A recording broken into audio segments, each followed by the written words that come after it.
ਛਠਮ ਪੀਰ ਬੈਠਾ ਗੁਰ ਭਾਰੀ ਅਰਜਨ ਕਾਇਆ ਪਲਟ ਕੈ ਮੂਰਤ ਹਰ ਗੋਬਿੰਦ ਸਵਾਰੀ ਚੱਲੀ ਪੀੜੀ ਸੋਢੀਆਂ ਰੂਪ ਦਿਖਾਵਣ ਵਾਰੋ ਵਾਰੀ ਦਲ ਭੰਜਨ ਗੁਰ ਸੂਰਮਾ ਵਡ ਜੋਧਾ ਬਹੁ ਹੋ ਪਰਉਪਕਾਰੀ। ਵਾਹਿਗੁਰੂ ਜੀ ਕਾ ਖਾਲਸਾ ਵਾਹਿਗੁਰੂ ਜੀ ਕੀ ਫਤਿਹ। ਜਿਵੇਂ ਕਿ ਆਪ ਜੀ ਨੂੰ ਪਤਾ ਹੀ ਹੈ ਕਿ ਅੱਜ 10 ਗੁਰੂ ਸਾਹਿਬਾਨ ਜੀ ਦਾ ਜੀਵਨ ਸੀ ਜੋ ਸਿੱਖ ਵਿਰਾਸਤ ਦੇ ਵਿੱਚ ਉਹ ਸੰਪੂਰਨ ਹੋ ਗਿਆ, ਅਤੇ ਉਹ ਤੋਂ ਆਪਾਂ ਨੂੰ ਕੀ ਸੇਧ ਲੈਣੀ ਚਾਹੀਦੀ ਹੈ, ਉਸੇ ਵਿਸ਼ੇ 'ਤੇ ਸਭ ਤੋਂ ਪਹਿਲਾਂ ਮੈਂ ਭਾਈ ਗੁਰਦੀਪ ਸਿੰਘ ਜੀ ਆਪ ਜੀ ਨੂੰ ਪੁੱਛਾਂਗਾ ਕਿ ਤੁਸੀਂ ਜੋ ਭਾਈ ਸਾਹਿਬ ਨੇ ਕੁਐਸਚਨ ਪੁੱਟ ਕੀਤਾ ਕਿ ਸਾਨੂੰ ਉਹ ਤੋਂ ਕੀ ਸੇਧ ਲੈਣੀ ਚਾਹੀਦੀ ਹੈ, ਉਹਦੇ ਬਾਰੇ ਤੁਸੀਂ ਕੀ ਵਿਚਾਰ ਦਿਓਗੇ? ਸੋ ਪਹਿਲਾਂ ਤਾਂ ਉਹਨਾਂ ਦਾ ਪ੍ਰੋਗਰਾਮ ਬੜਾ ਚੰਗਾ ਸੀ। ਮੈਂ ਪਹਿਲੇ 2-3 ਪ੍ਰੋਗਰਾਮ ਤਾਂ ਮਿਸ ਕਰ ਲਏ ਸੀ ਜੋ ਵਿਰਾਸਤ 'ਤੇ ਸੀ, ਪਰ ਉਹਨੇ ਜੋ ਹਿਸਟਰੀ ਗੁਰੂ ਨਾਨਕ ਸਾਹਿਬ ਤੋਂ ਲੈ ਕੇ ਗੁਰੂ ਗੋਬਿੰਦ ਸਿੰਘ ਤੱਕ ਦੱਸੀ ਬੜੀ ਚੰਗੀ ਸੀ। ਪਰ ਜੋ ਉਹਨੇ ਅੱਜ ਦੀ ਗੱਲ ਕੀਤੀ ਕਿ ਸਾਨੂੰ ਆਪਣੇ ਗੁਰਦੁਆਰੇ ਨੂੰ ਬਗੈਰ ਛੱਡ ਕੇ ਹੋਰਨਾਂ ਥਾਂ ਜਾਣਾ, ਇਹ ਵੈਰੀ ਇੰਪੋਰਟੈਂਟ ਹੈ। ਇੱਥੇ ਮੈਂ ਇੱਕ ਹੀ ਲਾਈਨ ਬੋਲਣੀ ਕਿ ਮੈਂ ਬਹੁਤ ਜਿਮਨੈਸਟਿਕਸ ਨਹੀਂ ਖੇਲਣੀ ਗੁਰਬਾਣੀ ਦੇ ਨਾਲ, ਪਰ ਇੱਕ ਭਾਈ ਗੁਰਦਾਸ ਦੀ ਵਾਰ ਆਉਂਦੀ ਹੈ ਕਿ ਘਰ ਘਰ ਅੰਦਰ ਧਰਮਸਾਲ। ਇਹ ਰੀਅਲੀ ਇੰਪੋਰਟੈਂਟ ਹੈ ਕਿ ਸਾਨੂੰ ਆਪਣੇ ਅੰਦਰ ਦੇਖਣਾ ਪਊਗਾ ਅਤੇ ਆਪਣਾ ਅੰਦਰ ਗੁਰਦੁਆਰਾ ਬਣਾਉਣਾ ਚਾਹੀਦਾ। ਸਿੱਖਾਂ ਨੂੰ ਹਮੇਸ਼ਾ ਗੁਰਦੁਆਰਾ ਜਾਣਾ ਚਾਹੀਦਾ। ਕੋਈ ਤਕਲੀਫ ਹੋਵੇ, ਸੁੱਖ ਹੋਵੇ, that's where they need to come rather than going out other places. So ਮੇਰੇ ਵਾਸਤੇ ਇਹ ਇੰਪੋਰਟੈਂਟ ਗੱਲ ਹੈ ਕਿ ਤੁਸੀਂ everyone should attend the Gurdwara rather than thinking ਕਿ ਮੈਨੂੰ ਹੋਰ ਕਿਤੋਂ ਵੀ ਕੁਛ ਮਿਲੂਗਾ, and from there ਉਹਨੂੰ ਆਪੇ ਸਿਹਤ ਮਿਲ ਜਾਂਦੀ। ਭਾਈ ਸਾਹਿਬ ਨੇ ਜਿਵੇਂ ਕਿ ਦੱਸਿਆ ਕਿ ਸਵੈ ਮੰਥਨ, ਉਹਦਾ ਮਤਲਬ ਇਹ ਹੈ ਕਿ ਸਾਰਾ ਕੁਛ ਮਤਲਬ ਪਹਿਲੇ ਗੁਰੂ ਸਾਹਿਬ ਤੋਂ ਲੈ ਕੇ 10ਵੇਂ ਗੁਰੂ ਸਾਹਿਬ ਦੇ ਜੀਵਨ ਦੇ ਵਿੱਚੋਂ ਆਪਾਂ ਨੂੰ ਕੀ ਇਹੋ ਜਿਹੀ ਜੀਵਨ ਜਾਂਚ ਲੈਣੀ ਚਾਹੀਦੀ ਹੈ, ਉਹਦੇ ਬਾਰੇ ਤੁਸੀਂ ਕੀ ਸੋਚਦੇ ਹੋ? ਸੋ ਰੀਅਲੀ ਸਾਨੂੰ ਜੋ ਸਾਡੇ ਗੁਰਦੁਆਰਿਆਂ ਦੇ ਵਿੱਚ ਅੰਮ੍ਰਿਤਧਾਰੀ ਸਿੱਖ ਆ, ਐਟਲੀਸਟ ਸਾਨੂੰ ਉਹਨਾਂ ਵੱਲ ਦੇਖਣਾ ਚਾਹੀਦਾ ਕਿ ਉਹ ਕਿੱਦਾਂ ਰਹਿੰਦੇ ਬਹਿੰਦੇ ਆ, ਉਹਨਾਂ ਦੇ ਕੀ ਰਹਿਤ ਆ। ਅਦਰਵਾਈਜ਼ ਬਾਹਰ ਦੇਖ ਕੇ ਤਾਂ it gets really difficult I think for kids. We should have good role models within the ਗੁਰਦੁਆਰੇ so that people can think okay ਆਹ ਬੰਦਾ ਗੁਰਸਿੱਖ ਆ ਅਤੇ ਉਹਦੇ ਆਹ ਮਾਡਲ ਆ। ਜੋ ਹਿਸਟਰੀ ਦੇ ਵਿੱਚ ਗੱਲਾਂ ਕਰੀ ਜਾਂਦੇ ਕਿ ਗੁਰੂ ਨਾਨਕ ਸਾਹਿਬ ਜੀ ਨੇ ਆਹ ਦਿੱਤਾ, ਗੁਰੂ ਅੰਗਦ ਸਾਹਿਬ ਜੀ ਨੇ ਆਹ ਦਿੱਤਾ ਸਾਨੂੰ, we should combine all of it together। ਅਤੇ ਸਿੱਖ ਦੇ ਵਿੱਚ ਉਹ ਗੁਣ ਹੋਣੇ ਚਾਹੀਦੇ ਸਾਰੇ, ਜਿਹਨੂੰ ਸਾਰੇ ਬੋਲੀ ਦੇ ਜਾਂਦੇ ਕਿ ਜੀ ਨਾਮ ਜਪੋ ਨਾਮ ਜਪੋ, ਉਹ ਜਿਹੜੇ ਗੁਣ ਆ ਉਹ ਸਿੱਖ ਦੇ ਵਿੱਚ ਹੋਣੇ ਚਾਹੀਦੇ ਆ, and that's what's important I think. ਠੀਕ ਹੈ ਭਾਈ ਸਾਹਿਬ ਜੀ, ਧੰਨਵਾਦ ਭਾਈ ਸਾਹਿਬ ਜੀ। ਅਤੇ ਭਾਈ ਸਾਹਿਬ ਜੀ ਮੈਂ ਆਪ ਜੀ ਤੋਂ ਸੇਮ ਇਹੀ ਕੁਐਸਚਨ ਪੁੱਛਾਂਗਾ ਕਿ 10 ਗੁਰੂ ਸਾਹਿਬਾਨ ਦੇ ਜੀਵਨ ਤੋਂ ਆਪਾਂ ਨੂੰ ਕਿਹੜੀ ਜੀਵਨ ਜਾਂਚ ਲੈਣੀ ਚਾਹੀਦੀ ਹੈ ਜਿਹੜੀ ਅੱਜ ਆਪਾਂ ਨਹੀਂ ਲੈ ਰਹੇ? ਹਾਂਜੀ, ਵਾਹਿਗੁਰੂ ਜੀ ਕਾ ਖਾਲਸਾ ਵਾਹਿਗੁਰੂ ਜੀ ਕੀ ਫਤਿਹ। ਦੇਖੋ, ਪਹਿਲੀ ਬਹੁਤੀ ਇਸ ਸਵਾਲ ਉੱਤੇ ਵਿਚਾਰ ਕੀਤੀ ਨਹੀਂ। ਇਹੀ ਸਮਝਣਾ ਚਾਹੀਦਾ ਕਿ ਅਸੀਂ ਗੁਰੂ ਸਾਹਿਬ ਵੱਲ ਆਪਣਾ ਮੂੰਹ ਕਾਹਦੇ ਕੀਤਾ, ਕਿ ਅਸੀਂ ਗੁਰੂ ਸਾਹਿਬ ਤੋਂ ਕੀ ਸਿੱਖਣਾ ਚਾਹੁੰਦੇ ਹਾਂ। ਅਸੀਂ ਪਹਿਲੀ ਗੱਲ ਅਸੀਂ ਸਿੱਖ ਕਿਹਦੇ ਸਿੱਖ ਹਾਂ? ਜੇ ਅਸੀਂ ਸਿੱਖ ਆਪੇ ਆਪ ਨੂੰ ਕਹਾਉਂਦੇ ਹਾਂ, ਅਸੀਂ ਸਿੱਖ ਗੁਰੂ ਸਾਹਿਬ ਦੇ ਆ। ਜੋ ਗੁਰੂ ਗ੍ਰੰਥ ਸਾਹਿਬ ਦੀ ਬਾਣੀ ਆ ਜਾਂ ਉਹਨਾਂ ਦੇ ਇਤਿਹਾਸ ਆ, ਉਹਨਾਂ ਤੋਂ ਸੇਧ ਲੈਣੀ ਆ। ਅਤੇ ਜੋ ਗੁਰੂ ਦਾ ਸਿੱਖ ਆ, ਜੋ ਗੁਰੂ ਵੱਲ ਦੇਖ ਕੇ ਕੁਛ ਸਿੱਖੇ ਨਾ, ਜਾਂ ਜੋ ਗੁਰੂ ਸਾਹਿਬ ਦੇ ਆਸ਼ੇ ਅਨੁਸਾਰ ਸਾਨੂੰ ਦੱਸਿਆ ਕਿ ਜੀਵਨ ਜਾਂਚ ਲੈਣੀ ਚਾਹੀਦੀ ਆ, ਜੇ ਉਹ ਅਸੀਂ ਆਪਣੇ ਜੀਵਨ ਵਿੱਚ ਨਾ ਅਪਣਾਈਏ ਫਿਰ ਸਿੱਖ ਕਾਹਦਾ ਹੋਇਆ? ਹਾਂਜੀ, ਅਸੀਂ ਆਪਣੀ ਮਨ ਤਨ ਧਨ ਗੁਰੂ ਵੱਲ ਕਰਕੇ ਅਸੀਂ ਕੋਸ਼ਿਸ਼ ਕਰੀਏ ਜੀਵਨ ਅਨੁਸਾਰ ਕਿ ਅਸੀਂ ਗੁਰੂ ਦੇ ਸਿੱਖ ਸੱਚੇ ਸੁੱਚੇ ਸਿੱਖ ਬਣੀਏ। ਅਤੇ ਇਹੀ ਵੱਡੀ ਸਾਡੇ ਕੋਲ ਸਿੱਖ ਹੋਣ ਦੇ ਨਾਤੇ ਇਹੀ ਵੱਡਾ ਸਾਡੇ ਲੈਸਨ ਹੋ ਸਕਦਾ ਕਿ ਅਸੀਂ ਗੁਰੂ ਸਾਹਿਬਾਂ ਕੋਲ ਕੀ ਸਿੱਖੀਏ। ਅਤੇ ਮਤਲਬ ਅੱਜ ਦਾ ਜਿਹੜਾ ਸਿੱਖ ਆ ਉਹ ਡੇਰਿਆਂ ਦੇ ਪਿੱਛੇ ਜਾ ਰਿਹਾ ਵਾ, ਜਾਂ ਜਿਹੜੀਆਂ ਬੀਬੀਆਂ ਉਹ ਡੇਰਿਆਂ ਦੇ ਮਗਰ ਲੱਗੀਆਂ ਹੋਈਆਂ ਜਾਂ ਡੇਰੇਦਾਰਾਂ ਦੇ ਮਗਰ ਲੱਗੀਆਂ ਹੋਈਆਂ। ਦੇਹ ਨੂੰ ਤਾਂ ਗੁਰੂ ਸਾਹਿਬ ਨੇ ਖਤਮ ਕਰ ਹੀ ਦਿੱਤਾ ਸੀਗਾ। ਗੁਰੂ ਸਾਹਿਬ ਨੇ ਜੋਤ ਅਤੇ ਜੁਗਤ ਦਾ ਜੋ ਸਿਸਟਮ ਆਪਾਂ ਨੂੰ ਦੱਸਿਆ ਸੀ, ਉਸਨੂੰ ਸਿੱਖ ਫੋਲੋ ਕਿਉਂ ਨਹੀਂ ਕਰ ਰਿਹਾ? ਮਤਲਬ ਇਹ ਤਾਂ ਆਪਾਂ ਨੂੰ ਪਤਾ ਹੈ ਕਿ ਆਹ ਚੀਜ਼ ਆਪਾਂ ਨੂੰ ਕਰਨੀ ਚਾਹੀਦੀ ਹੈ। ਉਹਦੇ ਪਿੱਛੇ ਕੀ ਕਾਰਨ ਨੇ ਕਿ ਉਹ ਪ੍ਰੈਕਟੀਕਲ ਵੇ ਨਾਲ ਹੋ ਨਹੀਂ ਰਿਹਾ? ਉਹਦੇ ਪਿੱਛੇ ਕਮਜ਼ੋਰੀ ਕਿੱਥੇ ਪੈ ਰਹੀ ਆ, ਅਤੇ ਉਸ ਕਮਜ਼ੋਰੀ ਨੂੰ ਆਪਾਂ ਕਿਸ ਤਰ੍ਹਾਂ ਓਵਰਕਮ ਕਰ ਸਕਦੇ ਹਾਂ? ਹਾਂਜੀ, ਦਾਸ ਨੇ ਇਹੀ ਪੁਆਇੰਟ ਪਿਛਲੇ ਐਤਵਾਰ ਬਣਾਏ ਸੀ ਕਿ ਅਸੀਂ ਕਰਦੇ ਸੀ ਸਾਡੇ ਸਿੱਖ ਇਤਿਹਾਸ ਤੋਂ ਟੁੱਟੇ ਪਏ ਆ। ਅਸੀਂ ਕੋਈ 95% 99% ਕੋਈ ਸਿੱਖ ਕੋਸ਼ਿਸ਼ ਕਰਦਾ ਹੀ ਨਹੀਂ ਕਿ ਅਸੀਂ ਗੁਰੂ ਸਾਹਿਬ ਨਾਲ ਜੁੜੀਏ। ਗੁਰੂ ਸਾਹਿਬ ਨਾਲ ਕਿੱਦਾਂ ਜੁੜਨਾ? ਜੋ ਸਾਡੇ ਨੇ ਸਿੱਧੇ ਸਾਡੇ ਨਾਲ ਗੁਰੂ ਸਾਹਿਬ ਗੱਲਬਾਤ ਕਰਦੇ ਆ ਬਾਣੀ ਰਾਹੀਂ, ਅਸੀਂ ਬਾਣੀ ਪੜ੍ਹੀਏ, ਉਸ ਦੀ ਵਿਚਾਰ ਕਰੀਏ, ਅਤੇ ਉਸ ਜੋ ਗੁਰੂ ਸਾਹਿਬ ਸਾਨੂੰ ਗੁਣ ਦਿੰਦੇ ਆ ਉਹ ਕਿੱਦਾਂ ਆਪਣੇ ਜੀਵਨ ਵਿੱਚ ਢਾਲੀਏ। ਜੇ ਅਸੀਂ ਗੁਰੂ ਨਾਲ ਜੁੜਾਂਗੇ ਤਾਂ ਸਾਡੀ ਕਲਿਆਣ ਹੋਊਗਾ। ਜੇ ਅਸੀਂ ਨਹੀਂ ਗੁਰੂ ਨਾਲ ਜੁੜਦੇ, ਜੇ ਅਸੀਂ ਹੋਰਾਂ ਦੀ ਗੱਲਬਾਤ ਸੁਣੀ ਜਾਈਏ, ਕਈ ਤੁਹਾਨੂੰ ਇੱਦਾਂ ਦੀ ਵੀ ਮਿਲ ਗਏ ਕਿ ਕਿਤਾਬੀ ਗਿਆਨ ਜਾਂ ਬੁੱਕਾਂ ਤੋਂ ਬਹੁਤ ਲੈਓਗੇ, ਭਾਵੇਂ ਡੇਰੇ 'ਤੇ ਜਾਂਦੇ ਆ, ਭਾਵੇਂ ਬੰਦੇ ਮਗਰ ਜਾਂਦੇ ਆ, ਜਾਂ ਕਿਤਾਬਾਂ ਤੋਂ ਆਪਣਾ ਗਿਆਨ ਲੈਂਦੇ ਆ।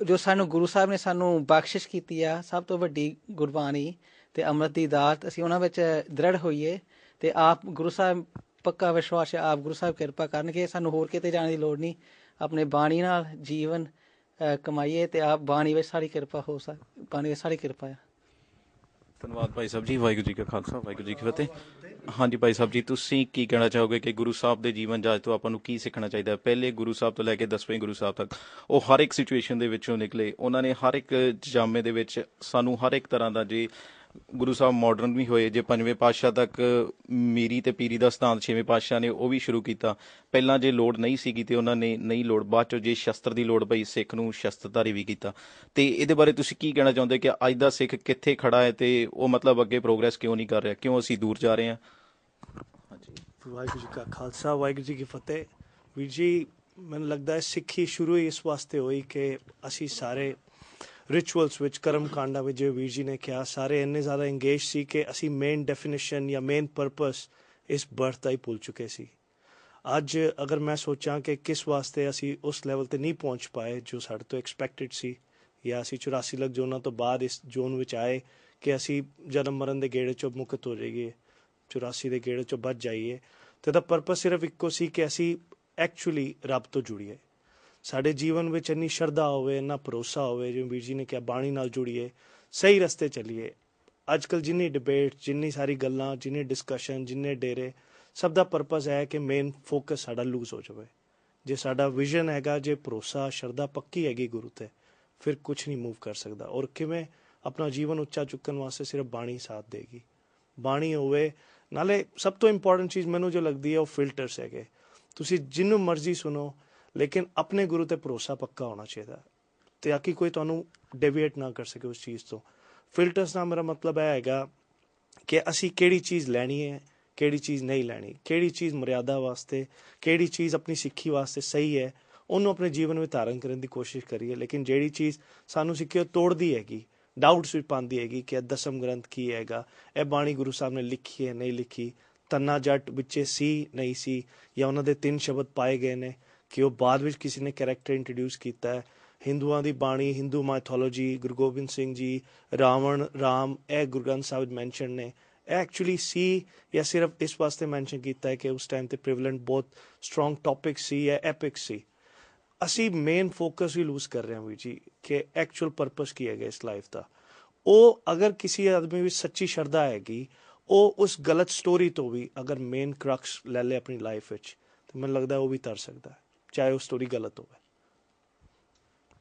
ਵਾਹਿਗੁਰੂ ਜੀ ਕਾ ਖਾਲਸਾ ਤੇ ਤੁਸੀਂ ਕੀ ਸੋਚਦੇ ਹੋ ਮਤਲਬ ਫਿਊਚਰ ਐਜ਼ ਅ ਫਿਊਚਰ ਆਪਾਂ ਕੀ ਕਰ ਸਕਦੇ ਹਾਂ ਹੁਣ ਇੰਨੀਆਂ ਮੁਸ਼ਕਲਾਂ ਆ ਰਹੀਆਂ ਨੇ ਤੇ ਫਿਊਚਰ ਦੇ ਵਿੱਚ ਕੀ ਆਪਾਂ ਨੂੰ ਇਹੋ ਜਿਹਾ ਕਰਨਾ ਪਏਗਾ ਵੀਰ ਜੀ ਮੈਨੂੰ ਲੱਗਦਾ ਪਹਿਲੀ ਚੀਜ਼ ਇਹ ਹੈ ਕਿ ਸਾਨੂੰ ਆਪਣੇ ਗੁਰੂ ਤੇ ਪੂਰਾ ਭਰੋਸਾ ਹੋਵੇ ਗੁਰਬਾਣੀ ਕਹਿੰਦੀ ਜੈਸਾ ਸੇਵੇ ਤੈਸਾ ਹੋਵੇ ਗੁਰੂ ਗ੍ਰੰਥ ਸਾਹਿਬ ਨੂੰ ਕਿਤਾਬ ਵੀ ਮੰਨਦੇ ਨੇ ਲੋਕ ਗੁਰੂ ਗ੍ਰੰਥ ਸਾਹਿਬ ਨੂੰ ਰੱਬ ਵੀ ਮੰਨਦੇ ਨੇ ਜੋ ਜਿਸ ਤਰੀਕੇ ਨਾਲ ਪੁੱਛਦਾ ਹੈਗਾ ਉਹਦੇ ਚੋਂ ਹੀ ਉਹ ਕੱਢ ਲੈਂਦਾ ਕੋਈ ਕਹਿੰਦਾ ਗੁਰੂ ਗ੍ਰੰਥ ਸਾਹਿਬ ਸਾਡੇ ਨਿਰਾਕਾਰ ਹੈਗੇ 10 ਗੁਰੂ ਸਾਡੇ ਸਾਕਾਰ ਸੀ ਅਸੀਂ ਉਹਨਾਂ ਨਾਲ ਜੁੜ ਨਹੀਂ ਸਕਦੇ ਕੁਐਸਚਨ ਆਨਸਰ ਨਹੀਂ ਕਰ ਸਕਦੇ ਇਸ ਲਈ ਸਾਨੂੰ ਡੇਰਿਆਂ ਦੀ ਜ਼ਰੂਰਤ ਫੀਲ ਹੁੰਦੀ ਹੈ ਕਿ ਅਸੀਂ 1 to 1 ਫਿਰ ਉਹ ਗੱਲ ਕਿ ਅਸੀਂ ਜਾਤ ਪਾਤ ਵਿੱਚ ਇੰਨੇ ਜ਼ਿਆਦਾ ਇੰਗੇਜਡ ਹੈਗੇ ਕਿ ਅਸੀਂ ਕਿਉਂਕਿ ਆਪਣੀ ਜਾਤ ਵਿੱਚ ਸੋਚਦੇ ਹਾਂ ਕਿ ਇਹ ਛੋਟੇ ਹੈਗੇ ਇਸ ਕਰਕੇ ਅਸੀਂ ਦੂਜੀ ਜਗ੍ਹਾ ਜਾ ਕੇ ਰਸਤਾ ਲੱਭਦੇ ਹਾਂ ਕਿ ਸਾਨੂੰ ਐਟਲੀਸਟ ਉੱਥੇ ਕੋਈ ਗਲੇ ਤੇ ਲਾਉਂਦਾ ਉੱਥੇ ਪੁੱਛਿਆ ਤਾਂ ਨਹੀਂ ਜਾਂਦਾ ਤੇਰਾ ਪਿੰਡ ਕਿਹੜਾ ਹੈਗਾ ਜਾਂ ਤੇਰੀ ਕਾਸਟ ਕਿਹੜੀ ਹੈਗੀ ਤੂੰ ਕਿੱਥੇ ਬੈਠ ਕੇ ਲੰਗਰ ਛਕੇਗਾ ਤੇ ਉਹ ਜਿਹੜੇ ਸਾਨੂੰ ਗੱਲ ਨੂੰ ਲਾਉਣ ਨੂੰ ਤਿਆਰ ਹੁੰਦੇ ਨੇ ਤੇ ਡੈਫੀਨਿਟਲੀ ਉੱਥੇ ਇੱਕ ਕੰਫਰਟੇਬਲ এনवायरमेंट ਮਿਲਦਾ ਉਹਨਾਂ ਨੂੰ ਤੇ ਮੈਨੂੰ ਇਹੋ ਲੱਗਦਾ ਵੀਰ ਜੀ ਕਿ ਇਹਨਾਂ ਚੀਜ਼ਾਂ ਤੋਂ ਹਟ ਕੇ ਮੇਨ ਫੋਕਸ ਆਪਣਾ ਸਹੀ ਹੋਣਾ ਚਾਹੀਦਾ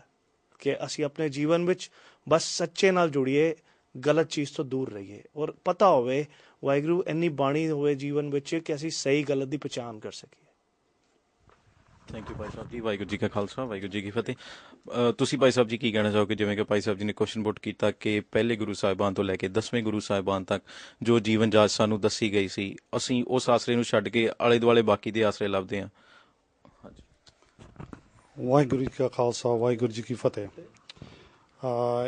ਵੈਰੀ ਗੁੱਡ ਟੌਪਿਕ ਹੈਗਾ ਜਿਹੜਾ ਅੱਜ ਮਤਲਬ ਤੁਸੀਂ ਸ਼ੁਰੂ ਕੀਤਾ ਇਹਦੇ ਵਿੱਚ ਜੋ ਗੁਰੂ ਸਾਹਿਬ ਨੇ ਮਤਲਬ ਹਿਸਟਰੀ ਆਪਣੀ ਗੁਰੂ ਸਾਹਿਬ ਉਹਨਾਂ ਦੀ ਸਾਨੂੰ ਗੁਰੂ ਸਾਹਿਬ ਦੇ ਮਗਰ ਲੱਗਣਾ ਚਾਹੀਦਾ ਜਿਹਦੇ ਵਿੱਚ ਅਸੀਂ ਦੇਖਿਆ ਮਤਲਬ ਕਈ ਦੁਨੀਆ ਹੈਗੀ ਜਿਹੜੀ ਡੇਰਿਆਂ ਦੇ ਮਗਰ ਲੱਗਦੀ ਆ ਬਟ ਡੇਰਿਆਂ ਦੇ ਕਾਹਤੇ ਲੱਗਦੀ ਆ ਇਹ ਵੀ ਕੁਐਸਚਨ ਪੁੱਛਣਾ ਚਾਹੀਦਾ ਇਸ ਕਰਕੇ ਲੱਗਦੀ ਆ ਉੱਥੇ ਉਹਨਾਂ ਨੂੰ ਜਾ ਕੇ ਪਿਆਰ ਮਿਲਦਾ ਹੁਣ ਜਿੱਦਾਂ ਆਹ ਗੁਰਦੁਆਰਾ ਹੈਗਾ, ਇਸ ਗੁਰਦੁਆਰੇ ਦੇ ਵਿੱਚ ਸਾਨੂੰ ਪਿਆਰ ਕਰਕੇ ਇਹ ਗੁਰਦੁਆਰਾ ਬਹੁਤ ਵਧੀਆ ਚੱਲਦਾ।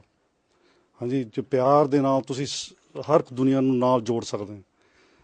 ਦਰਅਸਲ ਇੱਥੇ ਕਈ ਇਲਾਕਿਆਂ ਦੇ ਵਿੱਚ ਹੈਗਾ ਜਿਹਦੇ ਵਿੱਚ ਪਿਆਰ ਨਾਲ ਨਹੀਂ ਚੱਲਦੇ, ਫਿਰ ਉਹ ਸੰਗਤ ਜਦ ਟੁੱਟ ਜਾਂਦੀ ਆ, ਹੋਰ ਫਿਰ ਰਸਤੇ ਫੜ ਲੈਂਦੀ ਆ। ਪਹਿਲੀ ਗੱਲ ਹੈਗੀ ਆ ਗੁਰੂ ਦੇ ਨਾਲ ਲੱਗਣਾ। ਉਹ ਗੁਰੂ ਨਾਨਕ ਦੇਵ ਜੀ ਨੇ ਗੁਰਬਾਣੀ ਦੇ ਵਿੱਚ ਜਪਜੀ ਸਾਹਿਬ ਦੇ ਸਭ ਕੁਛ ਲਿਖਿਆ ਆ। ਹਾਂਜੀ, ਇਕਤਾ ਦੇ ਨਾਲ ਆ ਸਾਰੇ। ਜੇ ਅਸੀਂ ਇੱਕ ਬਣੂਗੇ, ਗੁਰੂ ਸਾਹਿਬ ਨੂੰ ਅਸੀਂ ਮੰਨੂਗੇ, ਆਪਣੀ ਸ਼ਰਧਾ ਦੇ ਨਾਲ ਮੰਨੂਗੇ, ਫਿਰ ਰਸਤਾ ਆਪੇ ਲੱਜ ਜਾਂਦਾ। ਧੰਨਵਾਦ ਜੀ। ਵਾਹਿਗੁਰੂ ਜੀ ਕਾ ਖਾਲਸਾ, ਵਾਹਿਗੁਰੂ ਜੀ ਕੀ ਫਤਿਹ। ਹਾਂਜੀ ਸਿੰਘ ਸਾਹਿਬ, ਤੁਸੀਂ ਇਹਦੇ ਬਾਰੇ ਕੀ ਕਹਿਣਾ ਚਾਹੁੰਦੇ ਹੋ? ਵਾਹਿਗੁਰੂ ਜੀ ਕਾ ਖਾਲਸਾ, ਵਾਹਿਗੁਰੂ ਜੀ ਕੀ ਫਤਿਹ। ਮੈਂ ਵੀਰ ਜੀ ਇਹ ਕਹਿਣਾ ਚਾਹਾਂਗਾ ਵੀ ਡੇਰਿਆਂ 'ਤੇ ਜਾਂ ਕਿਸੇ ਸੰਤਾਂ ਮਹਾਂਪੁਰਸ਼ਾਂ ਦੇ ਕੋਲ ਜਾਣਾ, ਉਹ ਆਮ ਬੰਦਾ ਕਿਉਂ ਜਾਂਦਾ?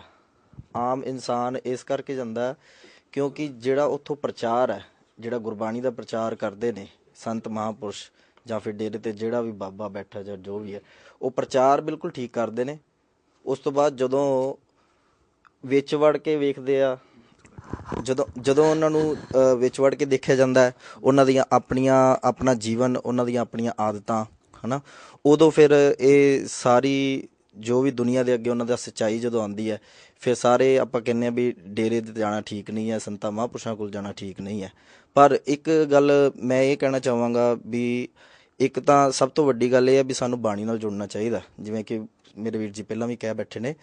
ਅਤੇ ਜਦੋਂ ਬਾਣੀ ਨਾਲ ਆਪਾਂ ਜੁੜਦੇ ਹਾਂ, ਸਾਡਾ ਵਿਸ਼ਵਾਸ ਦ੍ਰਿੜ ਹੋਵੇ, ਅਤੇ ਫਿਰ ਮੈਨੂੰ ਨਹੀਂ ਲੱਗਦਾ ਵੀ ਹੋਰ ਕਿਸੇ ਪਾਸੇ ਜਾ ਸਕਦੇ ਹਾਂ।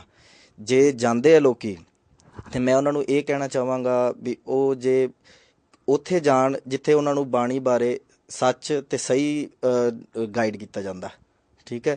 ਜੇ ਉਹਨਾਂ ਨੂੰ ਬਾਣੀ ਬਾਰੇ ਕੋਈ ਗਲਤ ਗੱਲ ਕੀਤੀ ਜਾਂਦੀ ਹੈ, ਗੁਰੂ ਮਹਾਰਾਜ ਬਾਰੇ ਕੋਈ ਗਲਤ ਗੱਲ ਕੀਤੀ ਜਾਂਦੀ ਹੈ, ਤਾਂ ਉੱਥੇ ਉਸ ਡੇਰੇ 'ਤੇ ਜਾਣ ਦਾ ਕੋਈ ਮਤਲਬ ਨਹੀਂ ਬਣਦਾ। ਅਤੇ ਆਪਣਾ ਵਿਸ਼ਵਾਸ ਦ੍ਰਿੜ ਰੱਖਣ, ਅਤੇ ਅਸੀਂ ਕਦੀ ਆਪਣੇ ਧਰਮ ਤੋਂ ਪਿੱਛੇ ਨਹੀਂ ਹਟ ਪਾਵਾਂਗੇ। ਧੰਨਵਾਦ ਭਾਈ ਸਾਹਿਬ ਜੀ। ਹਾਂਜੀ ਭਾਈ ਸਾਹਿਬ ਜੀ, ਤੁਸੀਂ ਕੀ ਕਹਿਣਾ ਚਾਹੁੰਦੇ ਹੋ ਇਹਦੇ ਬਾਰੇ? ਵਾਹਿਗੁਰੂ ਜੀ ਕਾ ਖਾਲਸਾ, ਵਾਹਿਗੁਰੂ ਜੀ ਕੀ ਫਤਿਹ। ਸੋ ਬਹੁਤ ਹੀ ਵਧੀਆ ਜੋ ਇਹ ਪ੍ਰੋਗਰਾਮ ਉਲੀਕਿਆ ਗਿਆ, ਸ਼੍ਰੀ ਗੁਰੂ ਸਿੰਘ ਸਭਾ ਹਿਚਨ ਨੂੰ ਇਹ ਸਮਾਂ ਮਿਲਿਆ। ਗੱਲ ਜੋ ਚੱਲ ਰਹੀ ਹੈ ਇਸ ਵੇਲੇ ਵਿਸ਼ਵਾਸ ਦੀ, ਮੰਨਣ ਦੀ, ਸਤਿਗੁਰਾਂ ਨੇ ਜਿਸ ਵੇਲੇ ਸੁਖਮਨੀ ਸਾਹਿਬ ਉਚਾਰਨ ਕੀਤੀ ਹੈ, ਉਹਦੇ ਵਿੱਚ ਉਹਨਾਂ ਨੇ 15ਵੇਂ ਸ਼ਲੋਕ ਦੇ ਵਿੱਚ ਕਿਹਾ, ਜਿਸ ਕੈ ਮਨ ਗੁਰ ਕੀ ਪ੍ਰਤੀਤ ਤਿਸ ਜਨ ਆਵੈ ਹਰ ਪ੍ਰਭ ਚੀਤ। ਜੇ ਸਾਨੂੰ ਪ੍ਰਤੀਤ ਹੀ ਨਹੀਂ, ਵਿਸ਼ਵਾਸ ਹੀ ਨਹੀਂ, ਤੇ ਅਸੀਂ ਭਟਕਦੇ ਫਿਰਦੇ ਹਾਂ, ਕਦੀ ਕਿਤੇ ਜਾਂਦੇ ਹਾਂ, ਕਦੀ ਕਿਤੇ ਜਾਂਦੇ ਹਾਂ, ਤੇ ਇਸ ਤਰ੍ਹਾਂ ਜਾਣ ਦੇ ਨਾਲ ਸਾਨੂੰ ਆਸੇ ਪਾਸੇ ਕੁਛ ਨਹੀਂ ਮਿਲਣਾ, ਡੇਰਿਆਂ ਤੋਂ ਸਾਨੂੰ ਕੁਛ ਨਹੀਂ ਮਿਲਣਾ। ਹਾਂ, ਇੰਨੀ ਗੱਲ ਜ਼ਰੂਰ ਕਹਾਂਗੇ ਵੀ ਜਿਵੇਂ ਸਾਡੇ ਭਾਈ ਸਾਹਿਬ ਨੇ ਕਿਹਾ ਵੀ ਕੁਛ ਐਸੇ ਵੀ ਮਹਾਂਪੁਰਸ਼ ਨੇ ਜਿਨ੍ਹਾਂ ਦੀ ਰਹਿਮਤ ਦਾ ਸਦਕਾ, ਜਿਨ੍ਹਾਂ ਦੀ ਬਖਸ਼ਿਸ਼ ਦਾ ਸਦਕਾ ਸੰਗਤ ਬਹੁਤ ਧੰਨ ਗੁਰੂ ਗ੍ਰੰਥ ਸਾਹਿਬ ਮਹਾਰਾਜ ਨਾਲ ਜੁੜੀ ਹੈ। ਅਸੀਂ ਉਹਨਾਂ ਦਾ ਦੇਣਾ ਨਹੀਂ ਦੇ ਸਕਦੇ, ਉਹਨਾਂ ਮਹਾਂਪੁਰਸ਼ਾਂ ਦਾ। ਜਿਵੇਂ ਬਾਬਾ ਜੀ ਨੰਦ ਸਿੰਘ ਮਹਾਰਾਜ ਜੀ, ਜਿਨ੍ਹਾਂ ਨੇ ਐਸੀ ਬਖਸ਼ਿਸ਼ ਕੀਤੀ, ਐਸੀ ਰਹਿਮਤ ਕੀਤੀ ਉਹਨਾਂ ਸਿੱਖਾਂ ਨੂੰ ਜਿਨ੍ਹਾਂ ਨੂੰ ਇਹ ਨਹੀਂ ਸੀ ਪਤਾ ਕਿ ਧੰਨ ਗੁਰੂ ਗ੍ਰੰਥ ਸਾਹਿਬ ਮਹਾਰਾਜ ਦਾ ਪ੍ਰਕਾਸ਼ ਕਿੱਥੇ ਕਰਨਾ ਵਾ, ਸਤਿਕਾਰ ਕਿਵੇਂ ਕਰਨਾ, ਪ੍ਰਕਾਸ਼ ਕਿੱਥੇ ਕਰਨਾ। ਲੋਕਾਂ ਨੇ ਧੰਨ ਗੁਰੂ ਗ੍ਰੰਥ ਸਾਹਿਬ ਮਹਾਰਾਜ ਦੀ ਬੀੜ ਨੂੰ ਅਲਮਾਰੀਆਂ 'ਚ ਰੱਖਿਆ ਸੀ, ਕਿਸੇ ਨੇ ਟਰੰਕਾਂ 'ਚ ਰੱਖਿਆ ਸੀ, ਤਾਂ ਉਹਨਾਂ ਨੇ ਮਹਾਰਾਜ ਐਸੀ ਬਖਸ਼ਿਸ਼ ਕੀਤੀ, ਐਸੀ ਰਹਿਮਤ ਕੀਤੀ, ਉਹਨਾਂ ਦੀ ਕੀਤੀ ਹੋਈ ਬਖਸ਼ਿਸ਼ ਦਾ ਸਦਕਾ ਬਹੁਤ ਸੰਗਤਾਂ ਨੇ ਜੋ ਗੁਰੂ ਗ੍ਰੰਥ ਸਾਹਿਬ ਮਹਾਰਾਜ ਨਾਲ ਜੁੜੀਆਂ ਨੇ।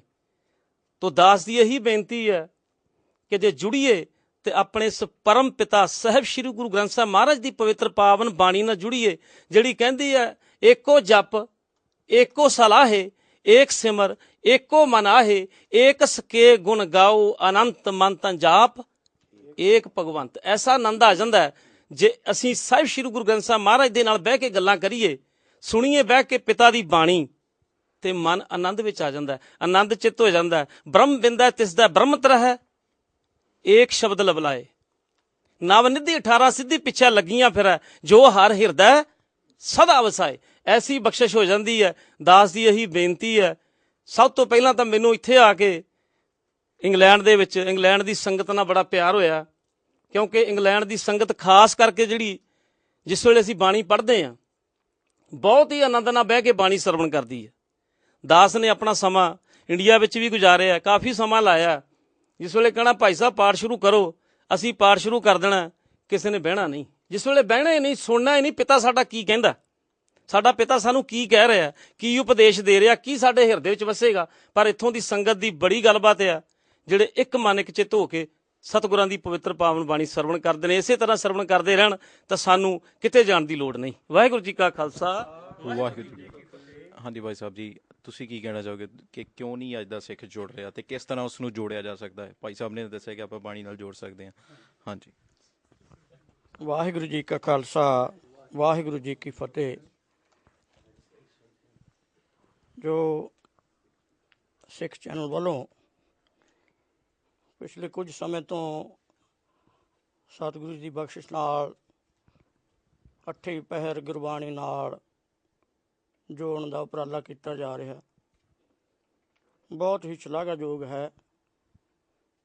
ਸਤਿਗੁਰੂ ਜੀ ਦੀ ਬਾਣੀ ਵਿੱਚ ਆਇਆ ਹੈ ਬਚਨ ਕਿ ਗੁਰ ਪੂਰਾ ਜਿਨ ਸਿਮਰਿਆ ਸਈ ਭੈ ਨਿਹਾਲ, ਨਾਨਕ ਨਾਮ ਆਰਾਧਨਾ ਕਾਰ ਜਾਵੈ ਰਾਸ। ਜੋ 10 ਗੁਰੂ ਸਾਹਿਬਾਨ ਜੀ ਨੇ ਆਪਣਾ ਸਾਰਾ ਹੀ ਸਮਾਂ, ਸਾਰਾ ਪਰਿਵਾਰ ਸੇਵਾ ਵਿੱਚ ਲਾਇਆ, ਨਾਮ ਜਪਣ ਵਾਸਤੇ, ਜਪਾਉਣ ਵਾਸਤੇ, ਤੇ ਜਿਸ ਦਾ ਸਦਕਾ ਅੱਜ ਸਾਰੇ ਸੰਸਾਰ ਵਿੱਚ ਸਤਿਗੁਰੂ ਜੀ ਦੀ ਬਖਸ਼ਿਸ਼ ਵਰਤ ਰਹੀ ਹੈ। ਤੇ 10 ਗੁਰੂ ਸਾਹਿਬਾਨ ਜੀ ਨੇ, ਮੈਂ ਕਈ ਵਾਰੀ ਵਿਚਾਰਦਾ ਹੁੰਦਾ ਆਪਣੇ ਮਨ ਨਾਲ, ਗੁਰੂ ਸਾਹਿਬ ਦੀ ਕਿਰਪਾ, ਜਿਵੇਂ ਤੁਸੀਂ ਮਹਾਂਪੁਰਖਾਂ ਦੀ ਵੀ ਗੱਲ ਕੀਤੀ ਆ, ਕਿਉਂਕਿ ਇਸ ਸੰਸਾਰ ਵਿੱਚ ਜੋ ਗੁਰੂ ਨਾਨਕ ਸਾਹਿਬ ਜੀ ਦਾ ਪੰਥ ਚਲਾਇਆ ਹੋਇਆ ਹੈ, ਇਹ ਹਰ ਇੱਕ ਜੀਵ ਜੋ ਜਿਸ ਨੂੰ ਮਨੁੱਖਾ ਜਨਮ ਮਿਲਿਆ, ਉਸ ਦਾ ਉਪਰਾਲਾ ਜ਼ਰੂਰ ਹੈ ਕਿ ਮੈਂ ਉਸ ਵਾਹਿਗੁਰੂ ਪਰਮੇਸ਼ਰ ਦੇ ਨਾਲ ਜੁੜਾਂ। ਪਰ ਜੋ ਗੁਰੂ ਸਾਹਿਬ ਜੀ ਨੇ ਵਿਧੀ ਬਣਾਈ, 10 ਜਾਮਿਆਂ ਵਿੱਚ ਨਾਮ ਦੀ ਬਖਸ਼ਿਸ਼ ਕੀਤੀ, ਤੇ 10ਵੇਂ ਪਾਤਸ਼ਾਹ ਸਾਹਿਬ ਸ੍ਰੀ ਗੁਰੂ ਗੋਬਿੰਦ ਸਿੰਘ ਮਹਾਰਾਜ ਜੀ ਨੇ ਨਾਮ ਦੀ ਬਖਸ਼ਿਸ਼ 5 ਪਿਆਰਿਆਂ ਰਾਹੀਂ ਇਸ ਸੰਸਾਰ ਨੂੰ ਦੇਣਾ ਕੀਤੀ। ਤੇ ਇਸ ਵਿਧੀ ਰਾਹੀਂ ਜਿਨ੍ਹਾਂ ਗੁਰਮੁਖਾਂ ਨੇ ਨਾਮ ਸਤਿਗੁਰੂ ਜੀ ਪਾਸੋਂ 5 ਪਿਆਰਿਆਂ ਪਾਸੋਂ ਲਿਆ, ਜਿਨ੍ਹਾਂ ਨੇ ਆਪਣਾ ਤਨ ਮਨ ਧਨ ਸਭ ਸਤਿਗੁਰੂ ਜੀ ਦਾ ਜਾਣ ਕਰਕੇ ਆਪਣਾ ਜੀਵਨ ਬਿਤਾਇਆ, ਉਹਨਾਂ ਮਹਾਂਪੁਰਖਾਂ ਨੇ, ਆਪਾਂ ਗਿਣਤੀ ਵਿੱਚ ਦੇਖਦੇ ਹਾਂ ਕਿੰਨੇ ਹਨ, ਉਹ ਬਿਰਲੇ ਹਨ, ਥੋੜ੍ਹੇ ਹਨ, ਜਿਨ੍ਹਾਂ ਨੇ ਆਪਣਾ ਸਤਿਗੁਰੂ ਜੀ ਦੀ ਆਗਿਆ ਮੰਨੀ। ਕਿਉਂਕਿ ਗੁਰ ਪੀਰਾਂ ਕੀ ਚਾਕਰੀ ਮਹਾਂ ਕਰੜੀ ਸੁਖਸਾਰ, ਤੇ ਉਹ ਜਿਹੜੀ ਆਗਿਆ ਹੈ ਉਹ ਸਾਰਿਆਂ ਤੋਂ ਨਹੀਂ ਮੰਨੀ ਜਾਂਦੀ, ਸਾਰਿਆਂ ਤੋਂ ਪੂਰੀ ਨਹੀਂ ਮੰਨੀ ਜਾਂਦੀ। ਉਹਦੇ ਵਿੱਚ ਆਪਣੇ ਜਿਹੜੇ ਆਪਾਂ ਕਹਿੰਦੇ ਹਾਂ ਕਿ ਕੁਛ ਪੂਰੇ ਨਹੀਂ ਹਨ, ਤੇ ਇਸ ਕਰਕੇ ਇਹਦਾ ਮਤਲਬ ਇਹ ਨਹੀਂ ਕਿ ਉਹਨਾਂ ਨੂੰ ਆਪਾਂ ਇਸ ਤਰੀਕੇ ਨਾਲ ਉਹਨਾਂ ਨੂੰ ਗਲਤ ਕਰੀਏ, ਉਹਨਾਂ ਦੀ ਨਿੰਦਿਆ ਕਰੀਏ, ਪਰੰਤੂ ਉਹਨਾਂ ਨੂੰ ਬੇਨਤੀ ਕਰੀਏ ਕਿ ਦੇਖੋ ਭਾਈ, ਜੋ ਸਾਨੂੰ ਪੂਰੇ ਗੁਰੂ ਸਾਹਿਬਾਨ ਜੀ ਦਾ ਸਾਨੂੰ ਸਿੱਖੀ ਦਾ ਰਹਿਤ ਬਹਿਤ ਹੈ, ਉਹਦੇ ਵਿੱਚ ਰਹਿਣਾ ਹੈ। ਸਿੱਖੀ ਦੀ ਰਹਿਤ ਵਿੱਚ ਰਹਿ ਬਹਿ ਕੇ ਆਪਾਂ ਜਿਹੜਾ ਜੋੜਨਾ ਵੀ ਹੈ ਤੇ ਜੋੜਨਾ ਵੀ ਹੈ। ਸੋ ਜਿਹੜੇ ਜੋੜਦੇ ਹਨ ਉਹ ਯਤਨ ਤਾਂ ਕਰਦੇ ਹਨ, ਪਰੰਤੂ ਜੋੜਨਾ ਜਿਹੜਾ ਹੈ, ਜਿਵੇਂ ਸਤਿਗੁਰੂ ਜੀ ਨੇ ਬਚਨ ਕੀਤੇ ਹਨ ਵੀ ਸੰਸਾਰ ਵਿੱਚ ਜੋੜਨਾ ਬਹੁਤ ਕਠਿਨ ਕੰਮ ਹੈ, ਗੁਰੂ ਸਾਹਿਬ ਨਾਲ ਜੋੜਨਾ। ਕਿਉਂਕਿ ਪੂਰੇ ਗੁਰੂ ਕਾ ਸੁਣ ਉਪਦੇਸ਼ ਪਾਰ ਬ੍ਰਹਮ ਨਿਕਟ ਕਰ ਭੇਖ। ਸਤਿਗੁਰੂ ਜੀ ਦਾ ਉਪਦੇਸ਼ ਸੁਣਾਂਗੇ, ਗੁਰੂ ਗ੍ਰੰਥ ਸਾਹਿਬ ਮਹਾਰਾਜ ਜੀ ਦਾ, ਤੇ ਫਿਰ ਗੁਰੂ ਸਾਹਿਬ ਬਚਨ ਕਰਦੇ ਹਨ ਕਿ ਉਸ ਅਕਾਲ ਪੁਰਖ ਨੂੰ ਸਿੱਖ ਆਪਣੇ ਨਾਲ ਹਰ ਵੇਲੇ ਸਮਝੇ ਦੇਖੇ। ਤੇ ਫਿਰ ਇਸ ਤਰ੍ਹਾਂ ਗੁਰੂ ਕੀ ਸਾਧ ਸੰਗਤ ਸਾਰਾ ਜਿਹੜਾ ਹੈ, ਇਹ ਵਿਧੀ ਹੈ ਜਿਹੜੀ, ਇਸ ਤਰ੍ਹਾਂ ਆਪਾਂ ਸਤਿਗੁਰੂ ਜੀ ਪਾਸੋਂ ਪੂਰਾ ਲਾਭ ਲੈ ਸਕਦੇ ਹਾਂ। ਇੱਕ ਤੁਸੀਂ ਸਵਾਲ ਹੋਰ ਕੀਤਾ ਸੀ ਬਹੁਤ ਸੁੰਦਰ, ਕਿ ਆਪਾਂ ਸਤਿਗੁਰੂ ਜੀ ਪਾਸੋਂ ਪੂਰਾ ਲਾਭ ਨਹੀਂ ਲੈ ਰਹੇ, ਕਿਉਂਕਿ ਸਤਿਗੁਰੂ ਜੀ ਸਰੀਰ ਕਰਕੇ ਸਾਡੇ ਬਾਅਦ 'ਚ 10 ਜਾਮਿਆਂ ਵਿੱਚ ਰਹੇ, ਤੇ ਉਹਨਾਂ ਦੇ ਪਾਸ ਜਿਹੜੇ ਸਿੱਖ ਰਹਿੰਦੇ ਸਨ, ਉਹਨਾਂ ਦੇ ਕੋਲ ਬਹੁਤ ਸਾਰੇ ਸਿੱਖ, ਜਿਵੇਂ ਇੱਕ ਮੈਂ ਸਾਖੀ ਲੈਣਾ ਹੁੰਦਾ ਕਈ ਵਾਰੀ, ਕਿ ਇੱਕ ਸਿੱਖ ਜਦੋਂ ਇੱਕ ਪੰਡ ਲੈ ਕੇ ਆਇਆ, ਉਹ ਪੰਡ ਵਿੱਚ ਪਤਾ ਨਹੀਂ ਸੀ ਤਾਂ ਕੁਛ ਫੋਕਾ ਹੀ ਗੁਰੂ ਗੋਬਿੰਦ ਸਿੰਘ ਮਹਾਰਾਜ ਦੇ ਉਹਨੇ ਸਾਹਮਣੇ ਲਿਆ ਕੇ ਰੱਖੀ, ਤੇ ਉਹ ਉਹਦੇ ਦੁਆਲੇ ਗੇੜੇ ਕੱਢਣ ਲੱਗ ਗਿਆ। ਸਿੱਖ ਗੇੜੇ ਕੱਢੇ, ਤੇ ਗੁਰੂ ਸਾਹਿਬ ਕਹਿੰਦੇ ਵੀ ਤੂੰ ਇਹਦੇ ਦੁਆਲੇ ਗੇੜੇ ਕਿਉਂ ਕੱਢਦਾ? ਤੇ ਸਿੱਖ ਕਹਿਣ ਲੱਗਿਆ, ਇਸ ਪੰਡ ਦਾ ਸਦਕਾ ਸੱਚੇ ਪਾਤਸ਼ਾਹ ਮੈਨੂੰ ਤੁਹਾਡੇ ਦਰਸ਼ਨ ਹੋਏ ਆ, ਨਹੀਂ ਤਾਂ ਤੁਹਾਡੇ ਦਰਸ਼ਨ ਨਹੀਂ ਸੀ ਹੋਣੇ। ਕਿਉਂਕਿ ਜਿਹੜੇ ਤੁਹਾਡੇ ਸਿੱਖ ਸੇਵਕ ਆ, ਉਹ ਮੋਹਰੇ ਸਾਨੂੰ ਤੁਹਾਡੇ ਤੱਕ ਆਉਣ ਹੀ ਨਹੀਂ ਦਿੰਦੇ ਜੇ ਉਹਨਾਂ ਚਿਰ ਉਹਨੂੰ ਪਤਾ ਲੱਗੇ ਵੀ ਸਾਡੇ ਕੋਲ ਮਾਇਆ ਨਹੀਂ ਹੈ, ਸਾਡੇ ਕੋਲ ਅਸੀਂ ਕੁਝ ਭੇਟਾ ਨਹੀਂ ਲੈ ਕੇ ਆਏ। ਤੇ ਭੇਟਾ ਲੈ ਕੇ ਆਵਾਂਗੇ ਤੇ ਤੁਹਾਡੇ ਸਿੱਖ ਸੇਵਕ ਸਾਨੂੰ ਮਿਲਾਉਂਦੇ, ਉੱਦਾਂ ਮਿਲਾਉਂਦੇ ਨਹੀਂ। ਤੇ ਆਹ ਜਿਹੜੀ ਪੱਗ ਲੈ ਕੇ ਆਇਆ ਇਹਨੂੰ ਮੈਂ ਤਾਂ ਗੇੜੇ ਕੱਢਦਾ ਵੀ ਇਹਦਾ ਸਦਕਾ ਮੈਨੂੰ ਤੁਹਾਡੇ ਦਰਸ਼ਨ ਹੋਏ। ਸੋ ਕਹਿਣ ਦਾ ਭਾਵ ਆ ਕਿ ਇਸ ਤਰ੍ਹਾਂ ਗੁਰੂ ਸਾਹਿਬ ਜੀ ਨੇ ਸਾਰੇ ਸਮੇਂ ਦੇ ਵਿੱਚ 10 ਜਾਮਿਆਂ ਦੇ ਵਿੱਚ ਸਾਰਿਆਂ ਨਾਲ ਦੇਖਿਆ ਕਿ ਕਿੰਨੇ ਲੋਕ ਡਰਦੇ ਨਹੀਂ ਆਉਂਦੇ, ਕਿੰਨੇ ਲੋਕ ਮੇਰੇ ਕੋਲ ਪੂਰਾ ਲਾਭ ਨਹੀਂ ਲੈ ਸਕਦੇ। ਤੇ ਗੁਰੂ ਸਾਹਿਬ ਜੀ ਨੇ ਸਾਡੇ ਤੇ ਬਖਸ਼ਿਸ਼ ਕੀਤੀ। ਗੁਰੂ ਗ੍ਰੰਥ ਸਾਹਿਬ ਮਹਾਰਾਜ ਜੀ ਪ੍ਰਗਟ ਗੁਰਾਂ ਕੀ ਦੇਹ ਬਖਸ਼ਿਸ਼ ਕੀਤੀ। ਤੇ ਜਿਹੜੇ ਗੁਰੂ ਕੇ ਸਿੱਖ ਪਿਆਰ ਵਾਲੇ ਪ੍ਰਗਟ ਗੁਰਾਂ ਕੀ ਦੇਹ ਕਰਕੇ ਸਤਿਗੁਰੂ ਜੀ ਸਰੀਰ ਨੂੰ ਗੁਰੂ ਗ੍ਰੰਥ ਸਾਹਿਬ ਮਹਾਰਾਜ ਦੀ ਬਾਣੀ ਪੜ੍ਹਦੇ ਆ, ਮਹਾਰਾਜ ਦੇ ਬਚਨ ਸਮਝ ਕੇ ਉਹਨਾਂ ਦੀ ਸੇਵਾ ਕਰਦੇ ਆ, ਅਮਲ ਕਰਦੇ ਚੱਲਦੇ ਆ, ਉਹਨਾਂ ਨੂੰ ਸਤਿਗੁਰੂ ਜੀ ਨੈਗੇਟਿਵ ਹੋ ਕੇ ਹੁਣ ਵੀ ਉਵੇਂ ਹੀ ਆ ਜਿਵੇਂ ਪਹਿਲਾਂ ਸੀ। ਇਸ ਕਰਕੇ ਬੇਨਤੀ ਹੈ ਸਾਰਿਆਂ ਨੂੰ ਹੀ ਵੀ ਜਿੰਨਾ ਵੀ ਸੱਚੇ ਪਾਤਸ਼ਾਹ ਦੇ ਜਿਹੜੇ ਗੁਣ ਹਨ, ਔਗਣ ਸਾਨੂੰ ਅੱਗੇ ਪਹਿਲਾਂ ਵਿਚਾਰ 'ਚ ਦੱਸੇ ਨਹੀਂ ਜਾ ਚੁੱਕੇ, ਪਰੰਤੂ ਹੁਣ ਜਿਹੜਾ ਚੈਨਲ ਦਾ ਉਪਰਾਲਾ ਹੈ, ਵਿਦਵਾਨਾਂ ਦਾ ਉਪਰਾਲਾ ਹੈ, ਉਹ ਸਾਰੀ ਸਤਿਗੁਰੂ ਜੀ ਦੀ ਸੋਝੀ ਦੇ ਰਹੇ ਹਨ। ਤੇ ਜਿਹੜੇ ਲੈਣ ਵਾਲੇ ਹਨ, ਸੁਣਨ ਵਾਲੇ ਹਨ, ਉਹ ਵੀ ਕਿਰਪਾ ਕਰਕੇ ਸਾਰੇ ਉਹਨਾਂ ਬਚਨਾਂ ਦੇ ਉੱਤੇ ਚੱਲ ਕੇ ਗੁਰੂ ਗ੍ਰੰਥ ਸਾਹਿਬ ਮਹਾਰਾਜ ਦੇ ਬਹੁਤ ਖਜ਼ਾਨੇ ਵੱਡੇ ਆ। ਅਕਾਲ ਪੁਰਖ ਰੂਪ ਹਨ, ਪਰਮੇਸ਼ਰ ਰੂਪ ਹਨ ਗੁਰੂ ਗ੍ਰੰਥ ਸਾਹਿਬ ਮਹਾਰਾਜ ਜੀ। ਪਰੰਤੂ ਸਾਨੂੰ ਜਿਵੇਂ ਕਿਸੇ ਨੇ ਕਿਹਾ ਕਿ ਜਦੋਂ ਦੁਨੀਆ ਅਕਲਮੰਦ ਹੋ ਗਈ ਸਾਰੀ ਸੰਸਾਰ ਹੀ ਗੁਰੂ ਗ੍ਰੰਥ ਸਾਹਿਬ ਨੂੰ ਮੰਨੇਗੀ। ਜਿਵੇਂ ਇੱਕ ਰਾਤ ਅੱਜ ਬਚਨ ਸੁਣਿਆ ਸੀ, ਮੈਂ ਛੋਟਾ ਜਿਹਾ ਬਚਨ ਕਰਕੇ ਸਾਖੀ ਮੁਕਾਉਣਾ ਕਿ ਜਦੋਂ ਵੱਡੇ ਬਾਬਾ ਜੀ ਈਸ਼ਰ ਸਿੰਘ ਮਹਾਰਾਜ ਨੂੰ ਕਿਸੇ ਨੇ, ਜਿਹੜਾ ਰਾਸ਼ਟਰਪਤੀ ਸੀ ਇੰਡੀਆ ਦਾ, ਉਹਨੇ ਆਪਣੇ ਕੋਲ ਸੱਦਿਆ। ਕੱਲ੍ਹ ਮਹਾਂਪੁਰਖ ਬਚਨ ਤੁਹਾਡੇ ਚੈਨਲ 'ਤੇ ਸੁਣਾ ਰਹੇ ਸੀ। ਉਹਨਾਂ ਨੇ ਸੱਦਿਆ ਕਿ ਤੁਸੀਂ ਦੱਸੋ ਵੀ ਗੁਰੂ ਗ੍ਰੰਥ ਸਾਹਿਬ ਨੂੰ ਕਿਉਂ ਮੰਨਦੇ ਹੋ ਇੰਨਾ, ਬਾਕੀ ਵੀ ਤਾਂ ਹਨ। ਅਤੇ ਛੋਟ ਗੱਲ ਵਿੱਚ ਆਈ ਸੀ, ਮਹਾਂਪੁਰਖਾਂ ਨੇ ਬਚਨ ਕੀਤਾ ਸੀ ਵੀ ਬਾਬਾ ਜੀ ਈਸ਼ਰ ਸਿੰਘ ਮਹਾਰਾਜ ਕਹਿਣ ਲੱਗੇ ਕਿ ਭਾਈ ਇਹ ਸਾਰਿਆਂ ਦੇ ਇਹ ਗੁਰੂਆਂ ਦਾ ਗੁਰੂ ਆ। ਗੁਰੂਆਂ ਦਾ ਗੁਰੂ ਕਿਵੇਂ ਆ ਬਈ? ਇਹ ਰਮਾਇਣ ਦੀ ਕੋਈ ਹਿੰਦੂ ਭਾਈ ਆ ਜਾਵੇ ਉਹਨੂੰ ਰਾਮ ਰਾਮ ਬੋਲ, ਰਾਮ ਉਹ ਕਹਿੰਦਾ। ਮੁਸਲਮਾਨ ਆ ਜਾਵੇ ਅੱਬਲ ਅੱਲਾ ਨੂਰ ਪਾਇਆ ਕੁਦਰਤ ਕੇ ਸਭ ਬੰਦੇ, ਏਕ ਨੂਰ ਤੇ ਸਭ ਜੋ ਉਪਜਿਆ ਕੌਣ ਭਲੇ ਕੋ ਮੰਦੇ। ਅਤੇ ਸਿੱਖਾਂ ਨੂੰ ਵਾਹਿਗੁਰੂ ਵਾਹਿਗੁਰੂ, ਬਾਣੀ ਵਿੱਚ ਬਾਣੀ ਵਾਹਿਗੁਰੂ ਦਾ ਵੀ ਸ਼ਬਦ ਆਉਂਦਾ ਅਤੇ ਵਾਹਿਗੁਰੂ ਵੀ ਸਮਝ ਆਉਂਦਾ। ਇਸ ਕਰਕੇ ਇਹ ਗੁਰੂਆਂ ਦਾ ਗੁਰੂ ਆ। ਸਾਰਿਆਂ ਨੂੰ ਇਸ ਤਰ੍ਹਾਂ ਦੀ ਸੋਝੀ ਆਵੇ, ਸਾਡਾ ਇਸ ਤਰ੍ਹਾਂ ਵਿਸ਼ਵਾਸ ਪਿਆਰ ਬਣੇ ਗੁਰੂ ਸਾਹਿਬ ਦੇ ਚਰਨਾਂ ਨਾਲ, ਅਤੇ ਫਿਰ ਅਸੀਂ ਪੂਰਾ ਲਾਭ ਗੁਰੂ ਸਾਹਿਬ ਤੋਂ ਲੈ ਸਕਦੇ ਹਾਂ। ਹੁਣ ਵੀ ਹਾਜ਼ਰ ਨਾਜ਼ਰ ਆ। ਵਾਹਿਗੁਰੂ ਜੀ ਕਾ ਖਾਲਸਾ, ਵਾਹਿਗੁਰੂ ਜੀ ਕੀ ਫਤਿਹ। ਵਾਹਿਗੁਰੂ ਜੀ ਕਾ ਖਾਲਸਾ, ਵਾਹਿਗੁਰੂ ਜੀ ਕੀ ਫਤਿਹ। ਭਾਈ ਸਾਹਿਬ, ਗੱਲਾਂ 'ਚੋਂ ਗੱਲ ਆਉਂਦੀ ਹੈ ਰੋਲ ਮਾਡਲ ਦੀ, ਅਤੇ ਤੁਸੀਂ ਇਹਦੇ ਬਾਰੇ ਕੀ ਕਹਿਣਾ ਚਾਹੋਗੇ ਕਿ ਅੱਜ ਦੇ ਸਿੱਖ ਨੌਜਵਾਨਾਂ ਦੇ ਰੋਲ ਮਾਡਲ ਜਾਂ ਬੱਚਿਆਂ ਦੇ ਰੋਲ ਮਾਡਲ ਸਿੱਖੀ ਦੇ ਵਿੱਚੋਂ ਕਿਉਂ ਨਹੀਂ ਹਨ, ਅਤੇ ਉਸ ਨੂੰ ਆਪਾਂ ਕਿਸ ਤਰ੍ਹਾਂ ਇਸ ਮੁਹਿੰਮ ਨੂੰ ਅੱਗੇ ਲੈ ਕੇ ਜਾ ਸਕਦੇ ਹਾਂ? ਨਹੀਂ, ਮੈਂ ਤੁਹਾਡੇ ਸ਼ੋਅ ਦੇ ਉੱਪਰ ਕੱਲ੍ਹ ਵੀ ਗੱਲ ਕਹੀ ਸੀ ਕਿ ਜਿਹੜੇ ਸਾਡੇ ਰੋਲ ਮਾਡਲ ਹੋਣੇ ਚਾਹੀਦੇ ਆ, ਉਹ ਜਿਹੜੇ ਇੱਥੇ ਪੜ੍ਹੇ ਲਿਖੇ ਆ, ਸਾਨੂੰ ਉਹਨਾਂ ਨੂੰ ਮੂਹਰੇ ਕਰਨਾ ਚਾਹੀਦਾ। they should be our role models, the ones I've studied here.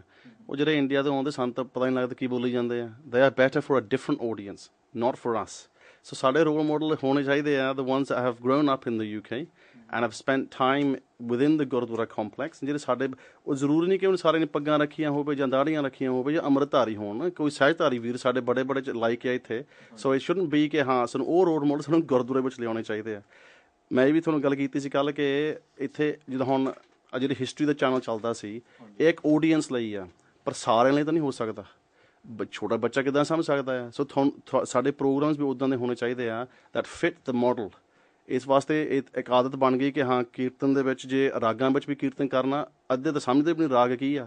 ਉਹ ਸਿੱਧੀਆਂ ਧਾਰਾਂ ਮਾਰੀਆਂ, ਉਹ ਸਿੱਧੀਆਂ ਧਾਰਾਂ ਵੀ ਮਾਰ ਲਓ ਠੀਕ ਆ, ਪਰ ਉਹ ਕੋਸ਼ਿਸ਼ ਤਾਂ ਕਰਨ ਸਮਝਾਉਣ ਨੂੰ ਕਿ ਹਾਂ ਸਿੱਧੀਆਂ ਧਾਰਾਂ ਇੱਦਾਂ ਮਾਰਨੀਆਂ। ਪ੍ਰੋਬਲਮ ਇਹ ਪੈਂਦੀ ਕਿ ਅਸੀਂ ਰੀਅਲੀ ਆਪਣੀ ਆਡੀਅנס ਦੇਖਦੇ ਨਹੀਂ ਕਿ ਸਾਨੂੰ ਕੀ ਰਿਕੁਆਇਰਮੈਂਟਸ ਆ। ਅਤੇ ਗੁਰਦੁਆਰਿਆਂ ਦੇ ਵਿੱਚ ਮਤਲਬ ਗੁਰਦੁਆਰੇ ਜਿਹੜੇ ਬਣਾਏ ਸੀ, ਇੱਕ ਤਰ੍ਹਾਂ ਦਾ ਹੱਬ ਬਣਾਈ ਸੀ ਕਿ ਕਿਸ ਤਰ੍ਹਾਂ ਮਤਲਬ ਪ੍ਰਚਾਰ ਦੇ ਕੇਂਦਰ ਬਣ, ਸਿੱਖੀ ਦੇ ਨਾਲ ਜੁੜੇ। ਪਰ ਤੁਹਾਨੂੰ ਲੱਗਦਾ ਹੈ ਕਿ ਅੱਜ ਦੇ ਜਿਹੜੇ ਗੁਰਦੁਆਰੇ ਹੈ, 300 ਦੇ ਉੱਤੇ ਗੁਰਦੁਆਰਾ ਹੈ, ਕੀ ਇੰਨੇ ਸਿੱਖ ਜੁੜ ਰਹੇ ਆ? ਜੇ ਨਹੀਂ ਤੇ ਕਿਉਂ? ਨਹੀਂ, ਜਿਹੜੇ ਹੁਣ the gurdwaras in England don't meet the needs of the youth, I can tell you। ਉਹ ਨਾ youth ਦੇ ਮੀਟ ਕਰਦੇ ਆ, ਉਹ ਨਾ ਮੀਟ ਕਰਦੇ ਆ। ਫੋਰ ਐਗਜ਼ਾਮਪਲ, ਮੈਂ ਅੱਗੇ ਵੀ ਕਹਿ ਚੁੱਕਾ, we don't discuss certain topics like for example single mothers, like for example we don't discuss ਕਿ ਜੇ ਕੋਈ ਬੰਦਾ ਸ਼ਰਾਬੀ ਆ, ਬਗੈਰ ਉਹਦੀ ਮਦਦ ਕਰਨ ਨੂੰ and helping him maybe set up AA classes in the gurdwara. We should help the elders. I mean, all those needs aren't met in gurdwaras. Gurdwaras have become a hub just for, on a Sunday, you come here, paat karke, langar shake, and you go home. It needs to be changed somehow, where we can involve people that come here and meet their needs. ਇਹ ਬਹੁਤ ਜ਼ਰੂਰੀ ਹੈ ਕਿ ਅਸੀਂ ਉਹਨਾਂ ਦੇ needs ਤਾਂ meat ਕਰੀਏ ਜਿਹੜੇ ਆਉਂਦੇ ਗੁਰਦੁਆਰੇ ਵਿੱਚ। ਅਤੇ ਜੇ ਤੁਸੀਂ ਪਹਿਲਾਂ ਜ਼ਬਾਨ ਇੱਕੋ ਜਿਹੀ ਨਹੀਂ ਬੋਲਣੀ, ਉਹ ਟੂ ਕੰਪਲੈਕਸ ਹੈ, ਬੱਚਾ ਨਹੀਂ ਸਮਝ ਸਕਦਾ। ਇਹ ਠੀਕ ਹੈ, ਸਾਨੂੰ ਸਾਰਾ ਕੁਛ ਕਰਨਾ ਚਾਹੀਦਾ। ਜਿਹੜੇ ਛੈਣੇ ਵੀ ਕਰਦੇ ਆ ਜਾਂ ਢੋਲ ਵੀ ਵਜਾਉਂਦੇ, ਠੀਕ, ਉਹਨਾਂ ਨੂੰ ਵੀ ਹੋਣਾ ਚਾਹੀਦਾ, ਐਸੀ ਕੋਈ ਗੱਲ ਨਹੀਂ, ਪਰ we should look at the needs of the sangat. Thank you Bhai Sahib ji. ਅਤੇ ਅਖੀਰ 'ਤੇ ਆਪ ਜੀ ਜੋ ਕਿਸੇ ਨੇ ਵੀ ਭਾਈ ਸਾਹਿਬ ਤੋਂ ਕੁਐਸਚਨ ਪੁੱਛਣਾ ਹੈ ਅਤੇ ਪੁੱਛ ਸਕਦੇ ਹੋ ਤੁਸੀਂ। ਸੋ ਮੈਂ ਮਾਫ ਕਰਨਾ, ਮੈਂ ਨਾਲ ਜੋੜਦੀ ਵਿਚਾਰ ਦੇਣੀ ਸੀ। ਹਾਂਜੀ, ਤੁਸੀਂ ਰੋਲ ਮਾਡਲ ਦੀ ਗੱਲ ਕੀਤੀ ਸੀ ਤੇ ਗੁਰਦੁਆਰਾ ਰੋਲ ਕੀ ਆ, ਤੇ ਠੀਕ ਹੈ, ਮੈਂ ਵੀਰ ਜੀ ਨਾਲ ਸਹਿਮਤ ਆ ਗੁਰਦੀਪ ਸਿੰਘ ਨਾਲ ਕਿ ਦੇਖੋ ਗੁਰਦੁਆਰੇ ਸਾਰੀ ਸੰਗਤ ਦੀ ਕਮਿਊਨਿਟੀ ਦੀ ਨੀਡ ਭਾਲਣੀ ਚਾਹੀਦੀ ਹੈ, ਪਰ ਮੁੱਖ ਮਕਸਦ ਗੁਰੂ ਘਰ ਦਾ ਕੀ ਹੋਣਾ ਚਾਹੀਦਾ, ਗੁਰਬਾਣੀ ਦਾ, ਗੁਰੂ ਦਾ ਪ੍ਰਚਾਰ। ਅਤੇ ਜੇ ਦੇਖੋ ਜੇ ਅਸੀਂ ਇੱਦਾਂ ਕਰੀ ਗਏ ਕਿ ਸਾਰੀ ਸਰਵਿਸ ਸੈਂਟਰ ਬਣਾ ਦਈਏ ਗੁਰੂ ਘਰ, ਉਹ ਬਥੇਰੀਆਂ ਹੋਰ ਸਰਵਿਸਾਂ ਵੀ ਜਿੱਥੋਂ ਮਰਜ਼ੀ ਮਿਲ ਸਕਦੀਆਂ। ਗੱਲ ਇਹ ਹੈ ਕਿ ਅਸਲੀ ਰੂਪ ਜੇ ਜਿਮ ਵੀ ਬਣਾਈਏ, ਉਹਦਾ ਮਤਲਬ ਇਹ ਹੋਵੇ ਗੁਰੂ ਬੱਚੇ ਆਉਣ, ਪਰ ਉਹਨਾਂ ਹੌਲੀ ਹੌਲੀ ਸਾਡਾ ਟੀਚਾ ਹੋਵੇ ਕਿ ਗੁਰੂ ਨਾਲ ਜੋੜਨਾ। ਅਤੇ ਰੋਲ ਮਾਡਲ ਵੀ ਇਹੀ ਗੱਲ ਹੋਣੀ ਚਾਹੀਦੀ ਹੈ। ਦੇਖੋ ਰੋਲ ਮਾਡਲ ਭਾਵੇਂ ਤੁਸੀਂ ਜਿੰਨੇ ਮਰਜ਼ੀ ਪੜ੍ਹੇ ਲਿਖ ਸਿੱਖ ਵੀ ਮਿਲ ਜਾਣੇ ਆ ਜਾਂ ਉੱਦਾਂ ਕੀ ਆ, ਪਰ ਸਾਡਾ ਟੀਚਾ ਹੋਣਾ ਚਾਹੀਦਾ। ਚਲੋ ਜੇ ਮਹਾਰਾਜ ਦੇ ਸਾਹਮਣੇ ਸਨਮੁਖ ਹੋ ਕੇ ਅਰਦਾਸ ਕਰੀਏ ਕਿ ਸਾਨੂੰ ਜੋ ਅਸਲੀ ਗੁਰਸਿੱਖ ਹਨ ਅਤੇ ਉਹਨਾਂ ਦੀ ਨਾਮ ਬਾਣੀ ਦੀ ਸੰਗਤ ਮਿਲੇ, ਅਤੇ ਮਹਾਰਾਜ ਆਪ ਕਿਰਪਾ ਕਰੋਗੇ, ਤੁਹਾਡੇ ਸਾਹਮਣੇ ਆ ਜਾਵੇ। ਮੈਂ ਆਪ ਹੈਰਾਨ ਆ ਕਿ ਇਸ ਇਲਾਕੇ ਵਿੱਚ ਜਿਹੜੇ ਇੰਨੇ ਨੌਜਵਾਨ ਘੱਟ ਸੀ, ਪਰ ਆਪ ਮਹਾਰਾਜ ਦੀ ਕਿਰਪਾ ਨਾਲ ਇੰਨੇ ਰਹਿਤਵਾਨ ਗੁਰਸਿੱਖ ਆਪਣੇ ਆਪ ਜਿਨ੍ਹਾਂ ਦੇ ਘਰਾਂ ਵਿੱਚ ਸਿੱਖੀ ਹੈ ਨਹੀਂ, ਇੰਨਾ ਸਾਨੂੰ ਇੰਸਪਾਇਰ ਕਰਦੇ ਆ। ਦੇਖੋ ਮਹਾਰਾਜ ਆਪਣੇ ਆਪ ਕਿਰਪਾ ਕਰਦੇ। ਅਸੀਂ ਇਹ ਟੀਚਾ ਰੱਖੀਏ ਕਿ ਅਸੀਂ ਜੋ ਰੋਲ ਮਾਡਲ ਹੋਣਾ ਚਾਹੀਦਾ ਹੈ ਗੁਰੂ ਘਰ ਵਿੱਚ, ਜੇ ਅਸੀਂ ਸਿੱਖੀ ਦੀ ਗੱਲ ਕਰਦੇ, ਜਿਹੜੇ ਨਾਮ ਜਪਦੇ, ਬਾਣੀ ਪੜ੍ਹਦੇ ਅਤੇ ਰਹਿਤ ਵਹਿਤ ਰੱਖਦੇ, ਉਹ ਸਾਡੇ ਰੋਲ ਮਾਡਲ ਹੋਣੇ ਚਾਹੀਦੇ ਆ। ਕਿ ਜੇ ਅਸੀਂ ਸਿੱਖੀ ਦੀ ਗੱਲ ਕਰਦੇ, ਜੇ ਹੋਰ ਦੁਨਿਆਵੀ ਕਰਨੇ ਜਿੰਨੀ ਮਰਜ਼ੀ ਗੱਲਾਂ ਕਰੀ ਜਾਓ, ਉਹ ਤਾਂ ਰੋਲ ਮਾਡਲ ਬਥੇਰੇ ਆ, ਪਰ ਜੇ ਅਸੀਂ ਗੁਰੂ ਘਰ ਵਿੱਚ ਗੁਰੂ ਦਾ ਸਿੱਖ, ਗੁਰੂ ਦੀ ਸਿੱਖੀ ਦਾ ਐਡਵਾਂਸ ਕਰਨਾ, ਅਤੇ ਫਿਰ ਸਾਨੂੰ ਮੁੱਢਲੇ ਅਸੂਲਾਂ 'ਤੇ ਬੈਕ ਟੂ ਬੇਸਿਕਸ ਹੋਣਾ ਚਾਹੀਦਾ, ਗੁਰੂ ਸਾਹਿਬ ਸਾਨੂੰ ਕੀ ਕਹਿੰਦੇ ਆ। ਧੰਨਵਾਦ ਭਾਈ ਸਾਹਿਬ ਜੀ। ਅਤੇ ਹੋਰ ਕਿਸੇ ਨੇ ਕੋਈ ਕੁਐਸਚਨ ਪੁੱਛਣਾ ਹੈ ਭਾਈ ਅਵਤਾਰ ਸਿੰਘ ਜੀ ਕੋਲੋਂ, ਤੇ ਤੁਸੀਂ ਪੁੱਛ ਸਕਦੇ ਹੋ। ਮੈਂ ਸਿਰਫ ਇਹੀ ਬੇਨਤੀ ਕਰਾਂਗਾ, ਭਾਈ ਅਵਤਾਰ ਸਿੰਘ ਜੀ ਹੋਰਾਂ ਨੇ ਅੱਜ ਵੀ ਮੈਂ ਸੁਣਿਆ ਸੀ ਜੋ ਵੱਡੇ ਘੱਲੂ ਘਾਰੇ ਬਾਰੇ ਜਾਂ ਹੋਰ ਜਿੰਨਾ ਵੀ ਉਹਨਾਂ ਕੋਲ ਇਤਿਹਾਸ ਦਾ ਬਹੁਤ ਵੱਡਾ ਖਜ਼ਾਨਾ ਹੈ। ਅਵਤਾਰ ਸਿੰਘ ਜੀ, ਤੁਹਾਡਾ ਬਹੁਤ ਧੰਨਵਾਦ ਹੈ ਜੋ ਤੁਸੀਂ ਇਹ ਉਪਰਾਲਾ ਕਰਕੇ ਇਹ ਸਾਰਾ ਕਰ ਰਹੇ ਹੋ। ਮੈਂ ਅੱਗੇ ਲਈ ਵੀ ਆਪ ਜੀ ਨੂੰ ਇਹੀ ਬੇਨਤੀ ਕਰਾਂਗਾ ਕਿ ਸਾਨੂੰ ਬਹੁਤ ਲੋੜ ਹੈ ਐਸੀ ਜਿੱਦਾਂ ਤੁਸੀਂ ਅੱਜ ਵਿੱਦਿਆ ਬਾਰੇ ਵੀ ਗੱਲ ਕੀਤੀ ਸੀ, ਔਰ ਜਿਵੇਂ ਸਾਡੇ ਇਤਿਹਾਸ ਦੀ ਗੱਲ ਕੀਤੀ ਹੈ ਕਿ ਗੁਰੂ ਸਾਹਿਬਾਨ ਜੀ ਦਾ ਜਿਹੜਾ ਸਾਨੂੰ ਦੂਜੀ ਗੱਲ ਜਿਹੜੀ ਅੱਜ ਇਹਨਾਂ ਨੇ ਬੇਨਤੀ ਆਪਣਾ ਕੀਤੀ, ਇੱਥੇ ਵਿਚਾਰ ਵੀ ਅਸੀਂ ਕੀਤੀ ਆ ਕਿ ਗੁਰੂ ਘਰਾਂ ਵਿੱਚ ਸਾਡੇ ਗੁਰੂ 300 ਗੁਰਦੁਆਰੇ ਨੌਜਵਾਨ ਸਾਡੇ ਇੱਥੇ ਗੁਰੂ ਸਾਹਿਬ ਦੀ ਕਿਰਪਾ ਨਾਲ ਉਤਸ਼ਾਹਤ ਹਨ। ਬੜੀ ਮਹਾਰਾਜ ਦੀ ਕਿਰਪਾ ਹੈ। ਆਪਣੀ ਗੁਰੂ ਗ੍ਰੰਥ ਸਾਹਿਬ ਮਹਾਰਾਜ ਜੀ ਆਪ ਸਾਰੀਆਂ ਮਿਹਰਾਂ ਕਰਨ ਨੂੰ ਸਮਰੱਥ ਹਨ, ਸਭ ਨੂੰ ਆਪ ਪ੍ਰੇਰਨ ਵਾਲੇ ਹਨ, ਉਹ ਪ੍ਰੇਰ ਰਹੇ ਹਨ। ਪਰੰਤੂ ਜੇ ਅਸੀਂ ਉਹਨਾਂ ਦੀ ਨਾ ਸੁਣੀਏ, ਜੇ ਸਾਡੇ ਅੰਦਰੋਂ ਆਵਾਜ਼ ਵੀ ਆਵੇ ਤਾਂ ਨਾ ਸੁਣੀਏ, ਫਿਰ ਸਾਡੀ ਬਦਕਿਸਮਤੀ ਹੈ। ਪਰੰਤੂ ਇੱਕ ਗੱਲ ਮੈਂ ਬੇਨਤੀ ਕਰਨੀ ਜ਼ਰੂਰ ਚਾਹਾਂਗਾ ਕਿ ਜਿਵੇਂ ਗੁਰੂ ਘਰਾਂ ਦੇ ਵਿੱਚ ਜਿਹੜਾ ਸਾਡਾ ਪ੍ਰਬੰਧ ਆ, ਜਿਹੜਾ ਸੰਗਤ ਹੈ, ਅਸੀਂ ਸੰਗਤ ਪ੍ਰਬੰਧਕਾਂ ਵੱਲ ਦੇਖਦੀ ਆ, ਪ੍ਰਬੰਧਕ ਸੰਗਤਾਂ ਵੱਲ ਦੇਖਦੇ ਆ। ਸੋ ਜਿਹੜਾ ਇਹ ਇੱਥੇ ਅਸੀਂ ਇਸ ਕਰਕੇ ਪਿੱਛੇ ਹਾਂ ਕਿ ਜਿੱਥੇ ਪ੍ਰਬੰਧਕਾਂ ਵੀ ਸੰਗਤਾਂ ਨੂੰ ਨਾਲ ਲੈ ਕੇ ਚੱਲਦੇ ਆ, ਜਿੱਥੇ ਸੰਗਤ ਪ੍ਰਬੰਧਕਾਂ ਦੇ ਨਾਲ ਸਹਿਯੋਗ ਦਿੰਦੀ ਹੈ, ਉੱਥੇ ਸਿੱਖੀ ਦਾ ਵਾਧਾ ਹੋਣਾ ਹੀ ਹੋਣਾ, ਉਸ ਨੂੰ ਕੋਈ ਵੀ ਰੋਕਣ ਵਾਲਾ ਨਹੀਂ ਹੈ। ਸੋ ਇਹੀ ਬੇਨਤੀ ਹੈ, ਜਿਵੇਂ ਤੁਸੀਂ ਇਸ ਉਪਰਾਲੇ ਅਸੀਂ ਇੱਦਾਂ ਸੰਗਤਾਂ ਨੂੰ ਜੋੜ ਰਹੇ ਹੋ। ਅਤੇ ਦੂਸਰਾ ਹੈ ਨੌਜਵਾਨਾਂ ਦੀ ਗੱਲ। ਨੌਜਵਾਨਾਂ ਦਾ ਇੱਥੇ ਗੁਰੂ ਸਾਹਿਬ ਦੀ ਕਿਰਪਾ ਨਾਲ ਇੱਕੋ ਹੀ ਇੱਕ ਮੈਂ ਸੋਚਦਾ ਕਿ ਇੱਥੇ ਜਿਹੜਾ ਉਤਸ਼ਾਹ ਹੈ, ਜਾਂ ਸਾਡੇ ਹੁਣ ਇਸ ਗੁਰਦੁਆਰਾ ਸਾਹਿਬ ਦੇ ਵਿੱਚ ਸਾਰੇ ਨੌਜਵਾਨ ਪ੍ਰੋਫੈਸ਼ਨਲ ਮੁੰਡੇ ਜਿੰਨੇ ਪੜ੍ਹੇ ਲਿਖੇ ਸਾਰੇ ਹੀ ਸੇਵਾ ਕਰਦੇ ਆ ਰਲ ਮਿਲ ਕੇ, ਕਿਉਂਕਿ ਇਹਨਾਂ ਦੇ ਮਨ ਵਿੱਚ ਆਪਣੇ ਗੁਰੂ ਘਰ ਦੀ ਚੜ੍ਹਦੀ ਕਲਾ ਵਾਸਤੇ ਭਾਵਨਾ ਹੈ। ਸੋ ਉਸ ਭਾਵਨਾ ਦਾ ਸਦਕਾ ਸਾਰੇ ਹੀ ਇਸ ਭਾਵਨਾ ਨੂੰ ਲੈ ਕੇ ਸਾਰੇ ਕੰਮ ਕਰਦੇ ਆ। ਅਤੇ ਦੂਸਰੀ ਗੱਲ, ਜਿਵੇਂ ਗੁਰਦੀਪ ਸਿੰਘ ਕਹਿੰਦਾ, ਇਹਦੀ ਗੱਲ ਸਹੀ ਆ ਕਿ ਸਾਡਾ ਜਿਹੜਾ ਪ੍ਰਚਾਰ ਦਾ ਸਾਧਨ ਹੈ, ਕੁਛ ਸਮਾਂ ਪਹਿਲਾਂ ਜਿੱਦਾਂ ਸਾਡੇ ਕੋਲ ਬਹੁਤ ਸਮਾਂ ਜਦੋਂ ਅਸੀਂ ਇਸ ਇਲਾਕੇ 'ਚ ਆਏ, ਜਿਹੜਾ ਸਿੱਖੀ ਟੂ ਦਾ ਮੈਕਸ ਹੈ, ਸਿੱਖੀ ਟੂ ਦਾ ਮੈਕਸ ਸਾਨੂੰ ਸਾਡੇ ਬੱਚਿਆਂ ਨੂੰ ਕਾਫੀ ਕਰਦਾ, ਅਤੇ ਸਾਡੇ ਬੱਚਿਆਂ ਨੇ ਆਪ ਇਹ ਸਿੱਖਿਆ ਉਹਨੂੰ ਚਲਾਉਣਾ, ਅਤੇ ਉਦੋਂ ਲੈ ਕੇ ਸੇਧ ਲੈ ਕੇ ਬੱਚੇ ਹੀ ਆ ਕੇ ਹੁਣ ਵੀ ਸੇਵਾ ਕਰਦੇ ਆ, ਅਤੇ ਉਸ ਤੋਂ ਉਹ ਗਾਈਡੈਂਸ ਲੈਂਦੇ ਆ। ਘਰਾਂ ਵਿੱਚ ਵੀ ਬੱਚਿਆਂ ਨੂੰ ਇੰਟਰਨੈਟ 'ਤੇ ਜਾਂ ਹੋਰ ਸਾਰਿਆਂ ਦੇ ਕੋਲ ਇਸ ਤਰ੍ਹਾਂ ਉਪਰਾਲਾ ਹੈ। ਅੱਛਾ, ਦੂਸਰੀ ਗੱਲ ਹੈ ਕਿ ਜਿਹੜਾ ਸਾਡਾ ਪ੍ਰਚਾਰ ਦਾ ਤਰੀਕਾ ਹੈ, ਉਹਦੇ ਵਿੱਚ ਮੈਂ ਪ੍ਰਚਾਰਕਾਂ ਦੀ ਨਿੰਦਿਆ ਨਹੀਂ ਕਰਦਾ, ਪਰੰਤੂ ਪ੍ਰਚਾਰਕਾਂ ਨੂੰ ਬੇਨਤੀ ਜ਼ਰੂਰ ਕਰਦਾ ਬਈ ਤੁਹਾਨੂੰ ਬੱਚਿਆਂ ਦੀਆਂ ਲੋੜਾਂ ਨੂੰ ਸਮਝਣ ਦੀ ਲੋੜ ਆ। ਕਿ ਹੁਣ ਅੰਗਰੇਜ਼ੀ ਵਿੱਚ ਜਿੱਦਾਂ ਹੁਣ ਭਾਈ ਉਦੋਂ ਕੇ ਦੱਸਦੇ ਆ ਇਤਿਹਾਸ ਬਾਰੇ, ਜਾਂ ਹੋਰ ਤਰੀਕਿਆਂ ਨਾਲ ਅੰਗਰੇਜ਼ੀ ਵਿੱਚ ਕੋਈ ਬੱਚਿਆਂ ਨੂੰ ਦੱਸ ਰਹੇ ਆ, ਇਸ ਤਰੀਕੇ ਨਾਲ ਸਾਡੇ ਗੁਰੂ ਘਰਾਂ ਦੇ ਵਿੱਚ ਜਿਹੜਾ ਪ੍ਰਚਾਰ ਆ ਜਾਂ ਜਿਹੜੇ ਪ੍ਰਬੰਧਕ ਆ, ਉਹਨਾਂ ਵਿੱਚ ਵੀ ਨੌਜਵਾਨ ਪੀੜ੍ਹੀ ਵਿੱਚੋਂ ਬੱਚੇ ਨਾਲ ਅੱਗੇ ਹੋ ਕੇ ਦੱਸਣ ਆਪਣੀਆਂ ਲੋੜਾਂ ਕੀ ਲੋੜਾਂ ਹਨ, ਅਤੇ ਸੇਵਾ ਵੀ ਵੱਧ ਚੜ੍ਹ ਕੇ ਕਰਨ। ਸੇਵਾ ਅਤੇ ਸਿਮਰਨ ਦੇ ਨਾਲ ਬਹੁਤ ਸਾਰੀਆਂ ਸੇਵਾਵਾਂ ਹਨ ਗੁਰੂ ਘਰ ਵਿੱਚ, ਸਾਰੀ ਥੋੜ੍ਹੀਆਂ ਜ਼ਰੂਰ ਸੇਵਾਵਾਂ ਕਰਨ। ਇੱਥੇ ਹੁਣ ਅੰਮ੍ਰਿਤ ਵੇਲੇ ਆ ਕੇ ਬੱਚੇ ਨਾਮ ਜਪਦੇ ਆ, ਗੱਤਕਾ ਵੀ ਕਰਦੇ ਆ। ਸੋ ਇਸ ਤਰ੍ਹਾਂ ਗੁਰੂ ਸਾਹਿਬ ਕਿਰਪਾ ਕਰਨ। ਭਾਈ ਸਾਹਿਬ ਦਾ ਮੈਂ ਧੰਨਵਾਦ ਕਰਦਾ, ਔਰ ਬੇਨਤੀ ਕਰਦਾ ਅੱਗੇ ਲਈ ਵੀ ਨਾ ਪ੍ਰੋਗਰਾਮਾਂ ਨੂੰ ਇਦਾਂ ਜਾਰੀ ਰੱਖਣ ਤੇ ਬਹੁਤ ਲਾਭ ਹੋਵੇਗਾ। ਵਾਹਿਗੁਰੂ ਜੀ ਕਾ ਖਾਲਸਾ, ਵਾਹਿਗੁਰੂ ਜੀ ਕਾ ਖਾਲਸਾ, ਵਾਹਿਗੁਰੂ ਜੀ ਕੀ ਫਤਿਹ। ਤੇ ਅਖੀਰ ਤੇ ਮੈਂ ਭਾਈ ਅਵਤਾਰ ਸਿੰਘ ਜੀ ਹੋਣਾ ਕੋਲੋਂ ਕੁਐਸਚਨ ਇੱਕ ਪੁੱਟ ਕਰਨਾ ਚਾਹੁੰਦਾ ਕਿ ਕਿਹੜੇ ਰੀਜ਼ਨ ਹਨ ਤੇ ਆਪਾਂ ਕਿਸ ਤਰ੍ਹਾਂ ਇਸ ਨੂੰ ਓਵਰਕਮ ਕਰ ਸਕਦੇ ਹਾਂ ਕਿ ਜਿਹੜੇ ਸੰਗਤਾਂ ਜਿਹੜੀਆਂ ਉਹ ਗੁਰੂ ਗ੍ਰੰਥ ਸਾਹਿਬ ਮਹਾਰਾਜ ਤੋਂ ਸੇਧ ਨਹੀਂ ਲੈਂਦੀਆਂ। ਤੇ ਨੰਬਰ 2 ਗੱਲ, ਗੁਰੂ ਸਾਹਿਬ ਨੇ ਸੰਤ ਅਤੇ ਸਿਪਾਹੀ ਦੋਨੋਂ ਹੀ ਬਣਾਇਆ ਸੀ ਸਿੱਖਾਂ ਨੂੰ, ਪਰ ਜਿਹੜਾ ਅੱਜ ਦਾ ਸਿੱਖ ਹੈ ਉਹ ਇਸ ਤਰ੍ਹਾਂ ਲੱਗ ਰਿਹਾ ਕਿ ਉਹ ਸੰਤ ਤੇ ਹੈ, ਚਲੋ ਠੀਕ ਹੈ, ਪਰ ਸਿਪਾਹੀ ਵਾਲੇ ਪਾਸਿਓਂ ਉਹ ਆਪਣੇ ਦੀਆਂ ਪੱਗਾਂ ਲਾਉਣ ਦੇ ਪਿੱਛੇ ਜ਼ਿਆਦਾ ਤੁਰਦਾ ਹੈ ਤੇ ਬਾਹਰ ਜਾ ਕੇ ਉਹਦੀ ਇੰਨੀ ਜ਼ਰੂਰਤ ਨਹੀਂ ਹੁੰਦੀ ਕਿ ਉਹ ਕੁਝ ਕਰ ਸਕੇ। ਸਿੱਖੀ ਤੇ ਹਮਲੇ ਹੋ ਰਹੇ ਨੇ ਤੇ ਇਹ ਇੱਕ ਤਰ੍ਹਾਂ ਦੀ ਉਹੋ ਜਿਹੀ ਸਿਚੁਏਸ਼ਨ ਆ ਜਾਂਦੀ ਹੈ ਕਿ ਜਿਵੇਂ ਗੁਰੂ ਨਾਨਕ ਪਾਤਸ਼ਾਹ ਦੇ ਟਾਈਮ ਤੇ ਬਾਬਰ ਜਦੋਂ ਆ ਰਿਹਾ ਸੀ, ਹਿੰਦੂ ਆਪਣੇ ਅੰਦਰ ਮੰਦਰਾਂ ਦੇ ਅੰਦਰ ਉਹ ਪੜ੍ਹਦੇ ਸੀਗੇ ਕਿ ਫੌਜਾਂ ਨਹੀਂ ਹੋ ਜਾਣਗੀਆਂ, ਮਤਲਬ ਵੀ ਕਿਤੇ ਨਾ ਕਿਤੇ ਸ਼ਸਤਰ ਚੁੱਕਣ ਦੀ ਲੋੜ ਹੈ ਜਾਂ ਕਿਸ ਤਰੀਕੇ ਨਾਲ ਉਸ ਇਨਕਲਾਬ ਨੂੰ ਜਨਮ ਦਿੱਤਾ ਜਾਵੇ। ਇਹਦੇ ਬਾਰੇ ਭਾਈ ਸਾਹਿਬ ਜੀ ਤੁਸੀਂ ਥੋੜਾ ਜਿਹੀ ਵਿਚਾਰਧਾਰਾ ਦਿਓ। ਤੇ ਅਖੀਰ ਤੇ ਹਿੱਛਨ ਗੁਰਦੁਆਰਾ ਪ੍ਰਬੰਧਕ ਕਮੇਟੀ ਦਾ ਤੇ ਸੰਗਤਾਂ ਦਾ ਬਹੁਤ ਬਹੁਤ ਧੰਨਵਾਦ। ਹੋਈਆਂ ਭੁੱਲ ਚੁੱਕਾਂ ਦੀ ਖਿਮਾ। ਵਾਹਿਗੁਰੂ ਜੀ ਕਾ ਖਾਲਸਾ, ਵਾਹਿਗੁਰੂ ਜੀ ਕੀ ਫਤਿਹ।